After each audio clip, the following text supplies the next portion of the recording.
Iya, saya akan menjawab beberapa pertanyaan yang disampaikan kepada saya. Yang pertama terkait dengan persiapan new normal ya. Bagaimana kesiapan kita dan apa kriteria yang dalam rangka menuju ke new normal itu ada tiga kriteria. Yang pertama adalah bahwa kita harus dipastikan sudah bisa mengendalikan epidemiologi itu dengan baik ya. Nah, tentunya salah satu ukurannya adalah R0 dan RT kita itu harus di bawah satu. Itu yang menunjukkan bahwa paling tidak 2 minggu terakhir itu tidak terjadi kenaikan kasus atau tidak ada kasus baru ya. Itu menjadi pegangan kita. Yang kedua adalah sistem kesehatan kita ini di Jawa Tengah itu sudah mantap ya.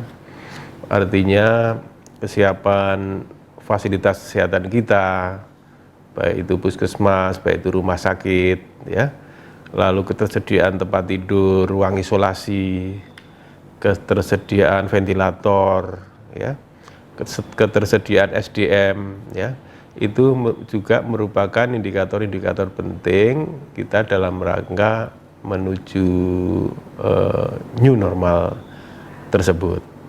Dan itu harus kita pastikan siap.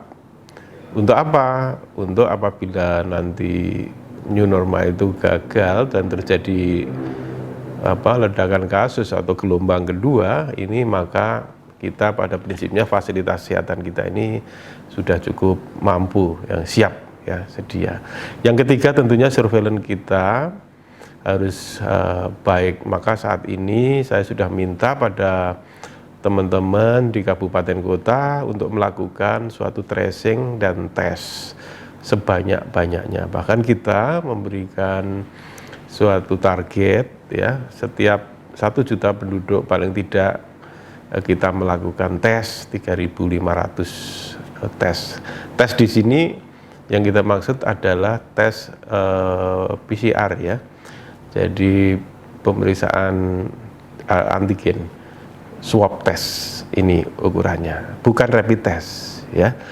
Karena rapid test kita ini bukan untuk melakukan diagnosis ya, tapi untuk lebih banyak pada surveillance kesehatan masyarakat ya, untuk mengetahui sampai seberapa jauh ya kondisi di suatu wilayah.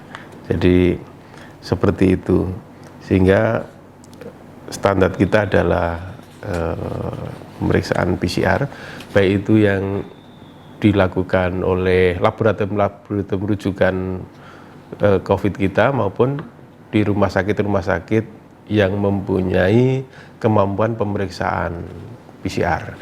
Termasuk juga rumah sakit yang menggunakan alat TCM, tes cepat molekuler, yang biasanya untuk pemeriksaan TBC.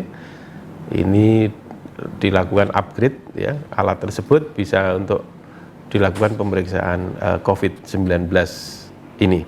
Dan itu semakin banyak saya kira di Jawa Tengah. Kalau beberapa minggu yang lalu atau bulan kemarin itu kapasitas pemeriksaan kita baru sekitar 700-an gitu.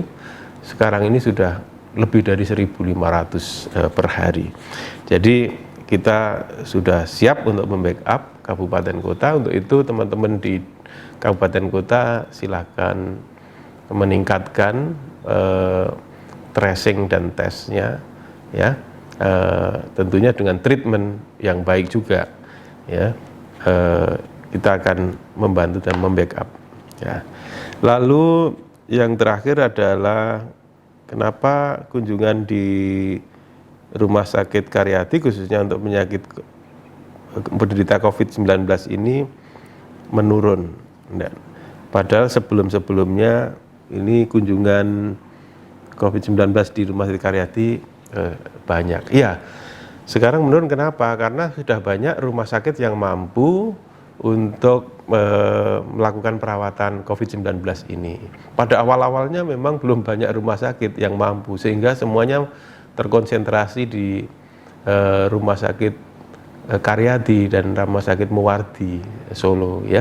Tetapi sekarang ini sudah semua rumah sakit di kabupaten kota mempunyai kemampuan untuk melakukan perawatan COVID itu dengan baik. Ketersediaan ruang isolasi juga cukup banyak. Alat-alatnya juga semakin komplit. Lalu alat pelindung diri APD sekarang ini sudah cukup juga ya. Artinya tidak seperti di awal-awal dulu kita mencari APD itu sulit. APD menjadi barang mewah karena sulit didapat. Sekarang ini relatif lebih mudah ya kita dapatkan, sehingga semakin banyak fasilitas kesehatan di seluruh pelosok di Jawa Tengah ini mampu melakukan perawatan COVID, sehingga tidak terkonsentrasi di satu rumah sakit, contohnya Rumah Sakit Karyadi ya. Sehingga apabila terjadi penurunan jumlah yang dirawat di Rumah Sakit Karyadi penyakit COVID ini, karena di daerah-daerah sudah mampu untuk melakukan perawatan itu. Saya kira demikian, terima kasih.